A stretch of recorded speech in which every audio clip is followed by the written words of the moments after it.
taking notes from nobody. Your superstars have off games. Follow us on social media at Celtics Talk Weekly. What's going on, everybody, and welcome back to another Celtics Talk Weekly pregame live. I am your host, Rob. I'm with my co-host, Seamus, a.k.a. Celtics Every Day. We are super excited to be bringing you guys another pregame show. Sadly, today we will be without Justin and Ian. However, the show goes on. Seamus, we got a kind of a important one, a game that we kind of thought maybe was meaningless a week ago is now a big one. You know, what does this game mean tonight for the Boston Celtics?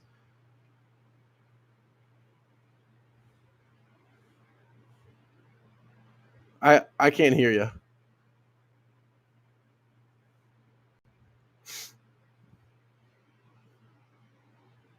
All right. All right. So as we're just gonna wait for Seamus to come back here. I'll just kind of carry the load here. So the Celtics, like I said, tip off against the Toronto Raptors tonight at 6 o'clock. Celtics on a 2-game losing streak. Raptors, however, are not looking too hot either. They are 9-11. Raptors kind of been struggling recently, and also the news came out. Goran Dragic obviously will not be playing tonight, or will be out indefinitely actually for the Raptors. Seamus, I think you're good to go now. What does tonight's game mean for the Celtics? Yeah, check. Are we good? Yeah, we're good. There we go. The Celtics, I said this the other night with Ian, and I said it before and after the game. After that Nets game, after you got blown out at home in a game that you at least should have been competitive in, considering all the Nets injuries, they had to win that game in San Antonio against the 4-13 and then 4-13 San Antonio Spurs team to not let this snowball. And now tonight coming in, there's more pressure coming into tonight's game because you dropped the one on Friday night against San Antonio. Kept thinking that was Saturday. You dropped that game on Friday night, and now this one ultimately becomes under huge amounts of pressure because now 3-game losing streak, you can fall potentially back under 500, and now you're down at the 10 or the 11 spot. And we all know, we've talked about this many times on here, the East is very tough this year. So to drop games like that San Antonio game on Friday night, and then to potentially drop tonight's game if it does happen on the road, that would just be atrocious. So tonight, there's a lot of pressure on this game. I don't think it's a must-win in the long run, but it's certainly a must-win right now. Yeah, I think that the Celtics, you know, if you were to ask me a week ago how I was feeling about the Celtics in their position, I would have, my answer would have been a lot different than it is today. I think the Celtics played a really great stretch of basketball, and then it kind of didn't matter anymore because of last game, not less so the Nets game, more so that Spurs game. That Spurs game really hit us hard. I'm gonna actually say, Seamus, tonight it's kind of a must-win game, especially with this incredibly hard December schedule we have coming up. And the Celtics' next 10 games, not after this one, the Celtics play the Sixers, the Jazz, the Blazers, the Lakers, the Clippers, the Suns, the Bucks, the Warriors, the Knicks, and the Sixers again. So those are all playoff teams. Every team I just rang off is a playoff team. So it's a really tough stretch of basketball coming up for the Celtics. So I think that, entering tonight, they kind of need to, get it going. And I think that starts with Jason Tatum. Now, Seamus, the past 2 games, Tatum has kind of taken a step back. What's going on with him recently? Jason Tatum, I don't really worry about him in the long run, but these little stints where the team, they kind of needed him those last 2 games. And coming off of 4 straight 30-plus point games, you at least expect a little bit more out of Tatum in terms of efficiency, in terms of doing more with the offense. I think you said it post-game during the Nets game, or someone said it post-game after the Nets game.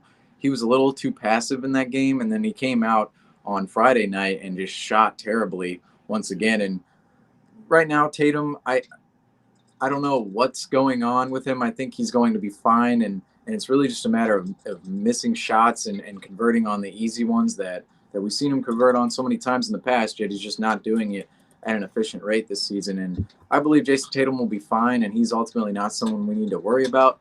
But these stretches are very frustrating because you look at it, you see the potential of him, putting up 30 night after night, but then he has those games where, you kind of question his consistency sometimes, and that's really the Celtics' main problem is consistency. So you need that consistent effort from your star, that consistent shot making, that consistent play that they haven't really gotten this season outside of that 4-game stretch.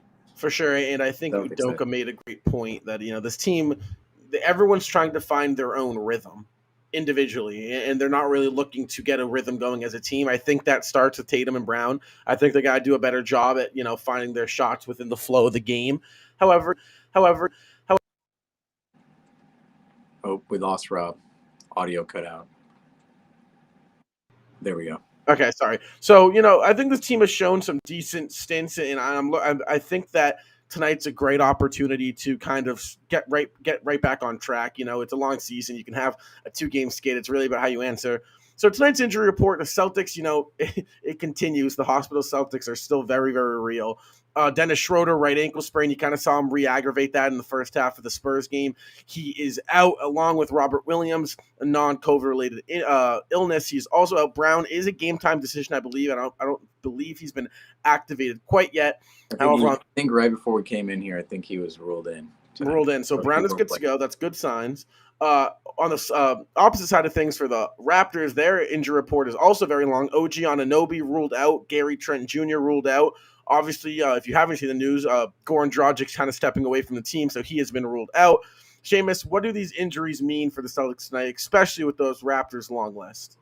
Well, this is another game. This game, this is probably going to be one of the least watched Celtics games all year. They're battling the NFL Sunday Night Football. It's at 5, and it seems like no one's playing. Well, I shouldn't say no one, but for the Raptors at least, you're missing Anunoby, you're missing Gary Trent, and they've been missing Goran Dragic for most of the season, and now he's officially stepping away. Or you're missing Kim Birch, so you don't really get a good sense of the entire Raptors team tonight. 2 of their main offensive pieces are going to be out tonight, and then you look at the Celtics end. Off the bench, Dennis Schroder being out is huge, and this was kind of expected coming into tonight. Ankle sprain. We saw him sprain that ankle the other night or twist that ankle, and we know he's been dealing with a couple of ankle injuries throughout the season. Been listed as questionable a couple of times, and then ended up playing on it, which can always. I've said it multiple times about Jaylen Brown's hamstring. Why would you play on an injury? It's only going to progress further. It's not going to get any better in terms of making it healthy again. Same thing with Robert Williams tonight. I don't know what illness he has, but this is the 3rd or 4th straight game he's missed with an illness. That's, it's no joke apparently, because, illnesses, they're usually 1 or 2 games, and he's missing his 3rd tonight.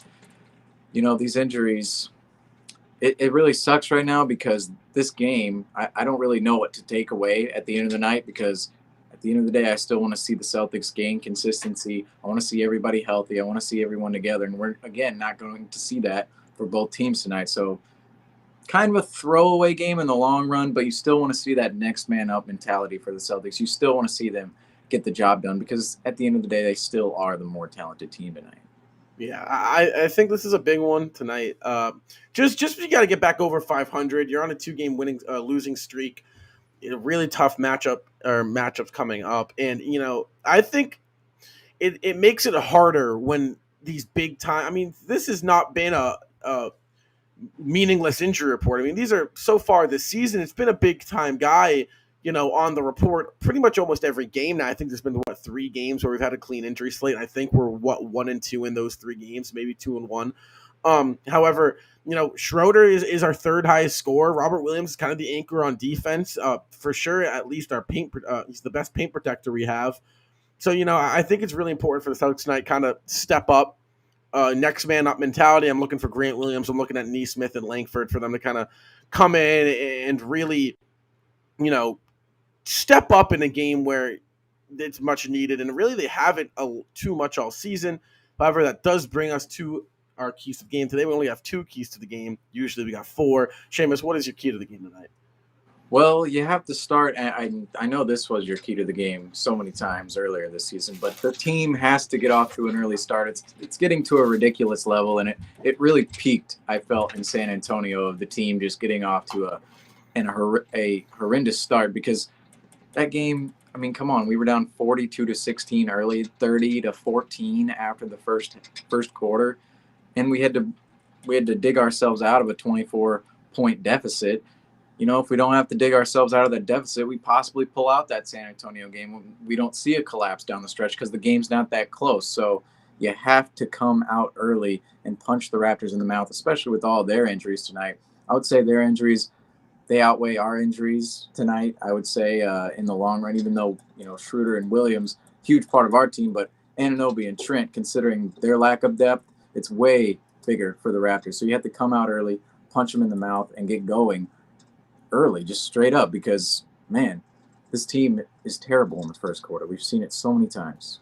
Yeah, and I think that my key to the game tonight is drive the basketball. This team really has to do a better job at, going up strong.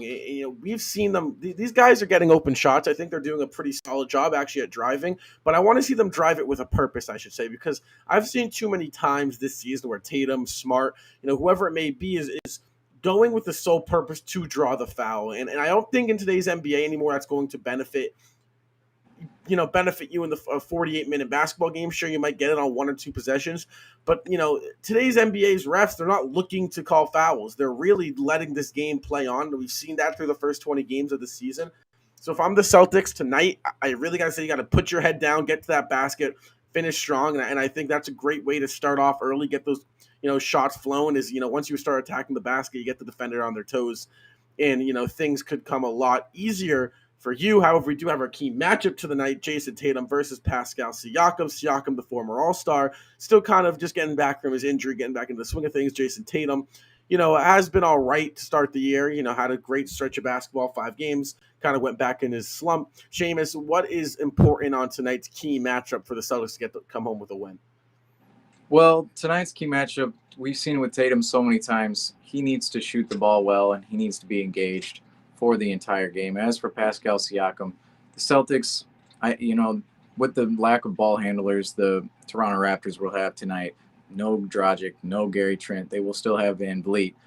Pascal Siakam, you really just have to put a body on him and not let him beat you down low, and you have to stay physical with him. That's going to probably be a key to the game here later, but that is your key to the game here is you have to stay physical with Siakam, and Tatum has to make shots on the other end of the floor. For sure. And, I think that this is a good matchup. Shiakum and Tatum, we've seen these guys kind of go at each other for, a lot. I mean, you go throw back to the bubble, the year prior. I mean, these two guys have really gone at each other. Celtics will be wearing their City Edition jerseys, where the Raptors are in their statement. Celtics have been rocking the City jerseys a lot this year. I have enjoyed them. I don't know about yourself, Seamus, but, that's a jersey I do have tend to enjoy to see the Celtics wearing, and kind of the classic vibe.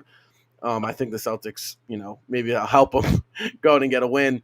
But however, something I do want to talk about here before we get to our over-under segment is I saw a tweet by, I believe it was Keith Smith, I want to say. Hold on, I'm going to pull it up here. If you follow us on Instagram, I actually posted it on our Instagram at Celtics Talk Weekly. It really stood out to me because, all right, here it is. So a 15-0 close for the Spurs snap their 6-game losing streak, right? They beat us, the Celtics, 96-88. Boston scored 16 points in the first 16 minutes of the game and did not score any points in the last final 3 minutes of the game. So in between those time periods, the Celtics outscored the San Antonio Spurs 72-41. Yes, and I'm so sorry. I had to tend to something off camera real quick, and I'm sorry. But the Celtics, I'm not quite certain the stat you just brought up, but Celtics scored 16 points in the first 16 minutes of the game, and no points in the final 3 minutes of the game. In between those two periods, they outscored the San Antonio Spurs 72-41. Well, that's really just the theme with this team now, isn't it? I said this the other night on postgame, too. That was the perfect mix of the problems the Celtics have had all season long, it feels like, outside of the last, 5 to 10 games, I would say. They start games slow, which actually we have seen in pretty much every game so far. They start out slow, and then they end terribly. We've seen that. We've seen we've seen our deficits grow early throughout the season. But yet we've also seen us collapse multiple times in different games throughout the season, even when we do start hot. And that was really the perfect occasion in San Antonio the other night, the perfect storm, you might say, of us starting completely slow, playing amazing in the middle portion of the game, and then not scoring any points for the last 3 minutes of the game. That's really been the theme with the Celtics, and they somehow managed to combine that in one game the other night to an extreme extent. And I believe tonight that's my key to the game. They have to start out early.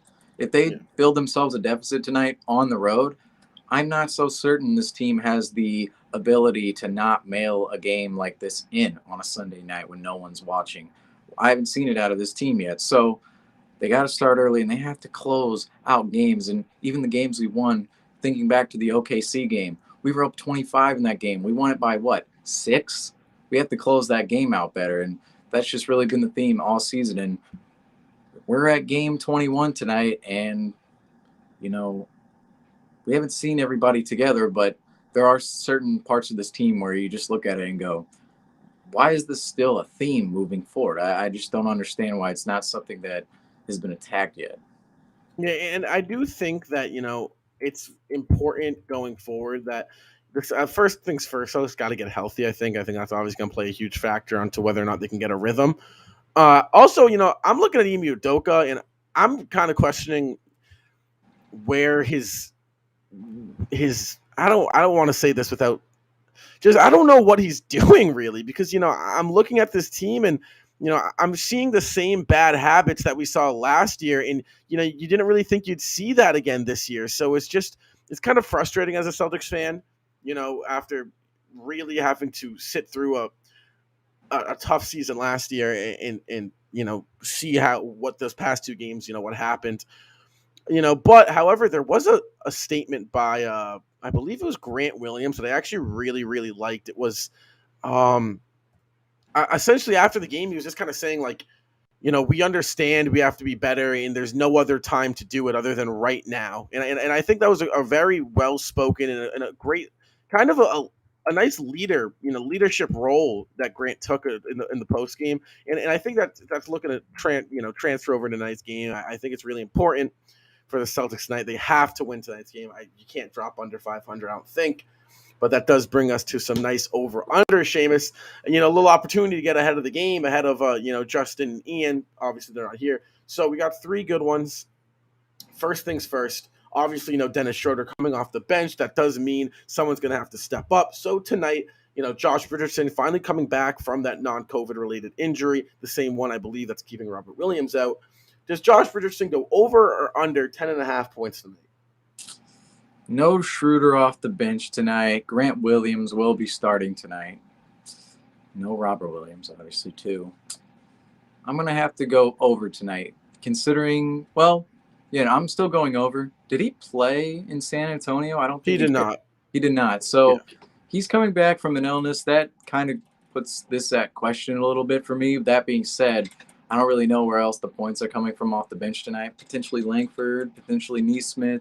Maybe Parker gets a little bit of run in there tonight, but ultimately Josh Richardson is your number one guy scoring off the bench. So I'm going to have to go over 10.5 tonight.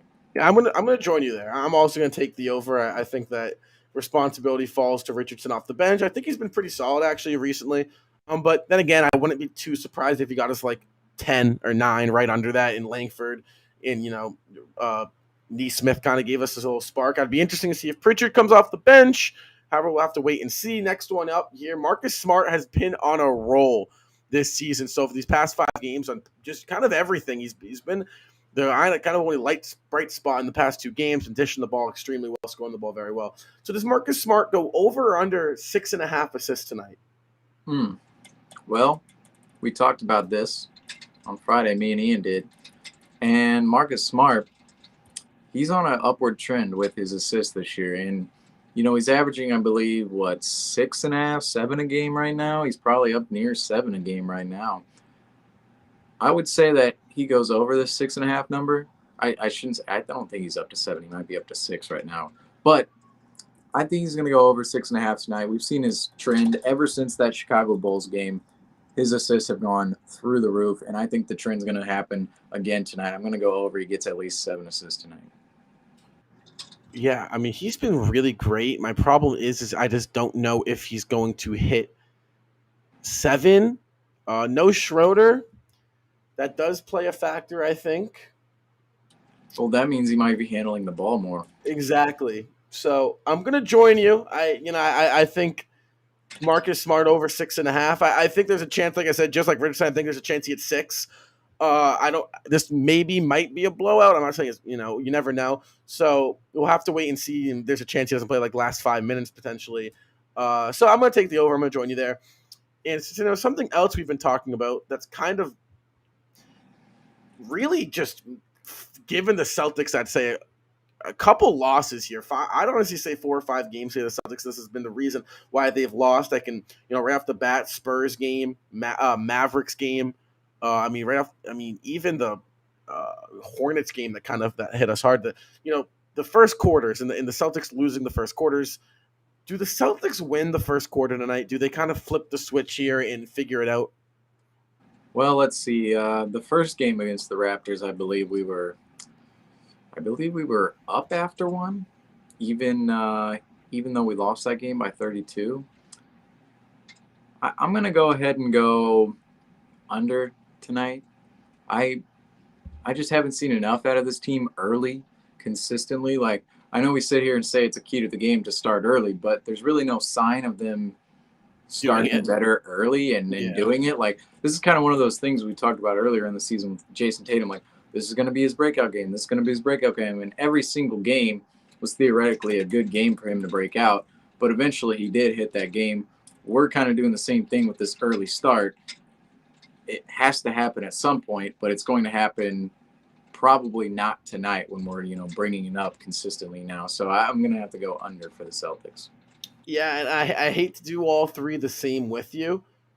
So I'm going to take the over. I'm going to say we're going to win it, but I'm not confident in taking the over. I'm really only just doing that to kind of make it somewhat interesting.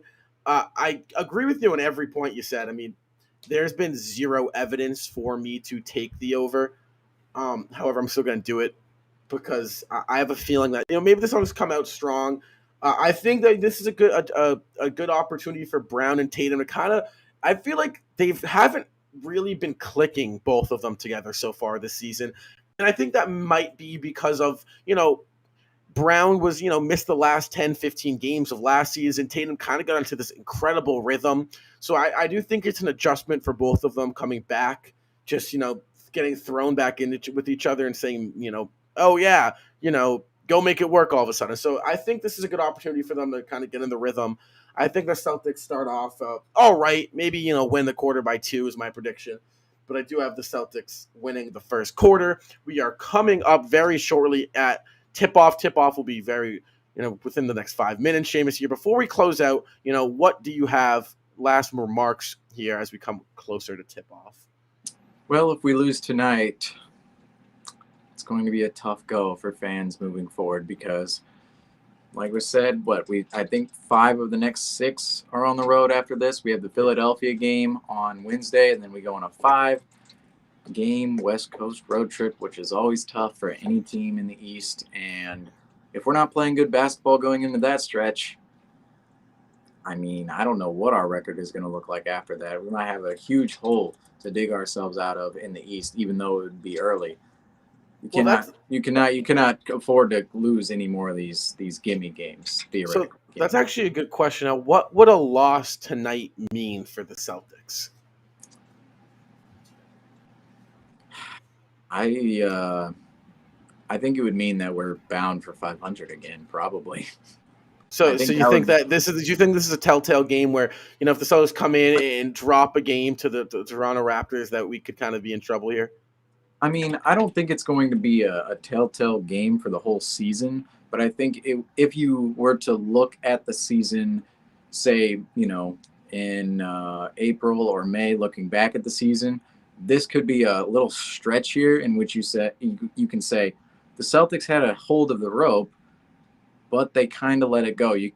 We could have been competitive in that Nets game. They had a ton of injuries. We were whooped on our home floor. Then you go to San Antonio, face a 4-13 team, go down 24 early, come back entirely in that game, grab a 7-point lead, and then go and blow that down the stretch. And then you come here tonight. The Raptors are right below us in the standings, but we know we're a better team than the Raptors, and they're missing Trent Jr. and OG Anunoby. You have to win tonight's game. If you don't, that's going to be a stretch of the season. Oh, yeah, look at those 3 straight losses. They should have been at least competitive in that game. That game they should have won, and that game they should have won. If you lose 2 of those 3 games or lose all 3 of those games, in which 2 of them you probably should have won, that's going to be a part of the season where you look at it and go, they let the rope loose there, and then they went on a West Coast road trip, and then who knows what's going to happen there. But I think this could be a stretch in which you could see at the end of the season, look back and go, they kind of lost the rope there. Yeah, I think that this is a big one, and I didn't get the opportunity to say this post game last game. I said I was going to make my final mark on this team after 20 games. And, after 20 games, we're sitting here, and I actually have no idea what to put a stamp on this team.